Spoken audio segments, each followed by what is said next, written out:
আরে কি সারাদিন মোবাইল টেপাটেপি করো বেটা? তো টিপবই না, সমস্যা কি? তোর এবার কোরবানি দিতি না?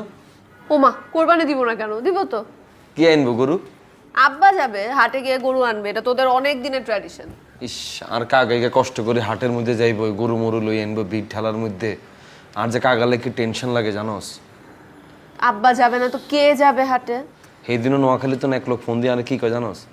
গত বছর বেলা এক লোকে এরকম হাটে যায় গোবরের গন্ধে হিট স্ট্রোক করছে জায়গার মধ্যে, জানোস? যা, হ্যাঁ, বিশ্বাস করে না ইয়া। মগর এলাকায় কি হয়েছে, এক বুড়া বেড়া মাত্র ঢুকতে নেছে হাটের মধ্যে, তখনই ট্রাকের থেকে গরু নামায় না, এক গরু লাফ দিয়ে পড়ে এক পেট বরাবর লাথি মারছে, আরে সাথে সাথে স্পট ডেড হয়ে গেছে। ইস, সিরিয়াসলি? হ্যাঁ, কই ঈদের দিন খুশি করবে ফুর্তি করবে তা না, ওই বাড়িতে কান্নাকাটি রোল পড়ে গেছে বেড়া। আহারে পুরো স্পট ডেড। হরে বন্ধু, না না না, আর কাকারে এবার আমি হাটে হাঁটাইতাম না, যেমনেও কাকারে তুই দড়ি বান্ধি রাখবি। আরে বাবা বুঝোস না কিলে, কাকার বয়স হয়েছে না, হেতার হেডের অবস্থা দেখছোস? কি বয়স হয়েছে? ওরকম কোনো বয়স হয় না।